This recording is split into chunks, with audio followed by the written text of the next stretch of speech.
நகாப்பழம் kilo 100 வாங்கிட்டு வந்தாங்க. கொஞ்சம் புளிப்பு இருக்குது, கொஞ்சம் இது இருக்குது, துவர்ப்பு இருக்குது, ஓவர் துவர்ப்பு இருக்குது. இதில் ஜூஸ் போட்டால் நல்லாயிருக்கும். அதனால் நேற்று சாப்பிட்டோம். பாதி பழம் மீதி ஆயிடுச்சு, 1/2 கிலோ. அது ஃப்ரிட்ஜ்லேயே வச்சுருந்தாலும் வேஸ்ட் ஆகி போகும். அதனால் நல்லா தண்ணி விட்டு சர்க்கரை போட்டு அதை நல்லா கொதிக்க விடுறோம். கொதிக்க விட்டுட்டு இந்த எடுத்து இப்படி ஃபில்ட்ரு பண்ணியாச்சு.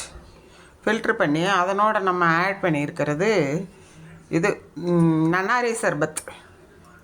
இதில் வந்து பாதி சுகர் போட்டால் போதும். நன்னாரி சர்பத்தில் ஏற்கனவே சுகர் இருக்கும். அதனால் வந்துட்டு ரெண்டும் காம்பன்சேஷன் சரியாக இருக்கும். இது வந்து குடிக்கிறதுக்கும் நல்ல டேஸ்ட்டாகவும் இருக்கும், கலர்ஃபுல்லாகவும் இருக்கும். இருங்க உங்களுக்கு காமிக்கிறேன்.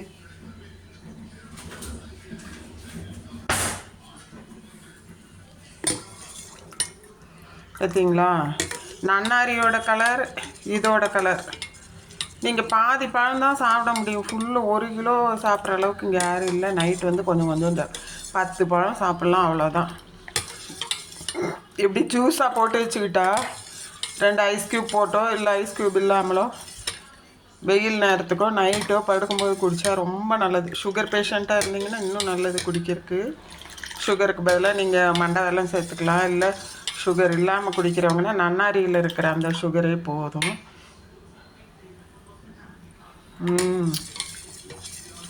செம சூப்பராக இருக்கு.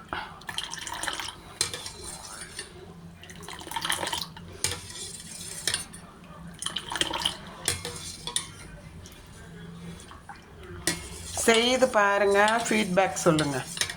நகாப்பழத்தை அப்படியே கொட்டையோடவே தான் நீங்கள் சுகர் போட்டு ஒரு ஒரு 1 லிட்டர் தண்ணி வைக்கலாம் 1/2 கிலோ பழத்துக்கு வச்சு. சுகர் வந்து 6 ஸ்பூன் போட்டேன் நான். அது மேலே 6 ஸ்பூன் போடுங்க ஸ்பூனில்.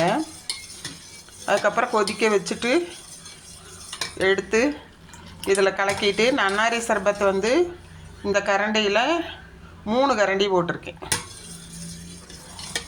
முக்காலாக. சூப்பராக இருக்கும் இந்த ஜூஸு. உங்களுக்கு ரெண்டும் கலக்கும்போது கலர் கொஞ்சம் டிஃப்ரெண்ட்டாக இருக்கும், ஆனால் நல்லா இருக்கும், ரொம்ப டேஸ்டியாக இருக்கும். இப்போ நான் பழாப்பழமே சாப்பிட்டு உள்ளே வச்சா சில நாள் கெட்டு போகுது. ஒரு நேரம் சாப்பிட்றோம், கெட்டு போயிடுது.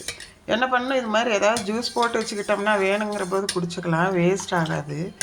சில சமயம் தான் சீப்பாக கிடைக்கும். பெரிய பழம் வந்து 400 ரூபா வரைக்கும் 300 ரூபா வரைக்கும் விற்கிறாங்க கிலோ. சில சமயம் 250 கம்மியாக வந்தாலும் பெரிய பெரிய பழம். அது வந்து அப்படியே சாப்பிட்டுக்கலாம்.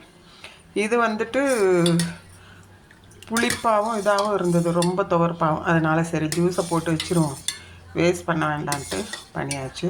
ட்ரை பண்ணி பாருங்கள். வேறு எந்த ஃப்ளேவரும் இதுக்கு ஆட் பண்ணணுங்கிற அவசியமே இல்லை.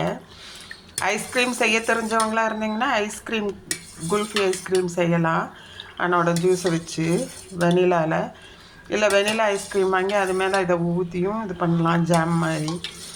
இங்கே யாரும் சாப்பிட மாட்டாங்க குளிரில், அதனால் இப்படி ஜூஸாக போட்டால் ஆஃபீஸ்க்கு ஒரு பாட்டில் கொடுத்து அனுப்பிச்சாச்சு.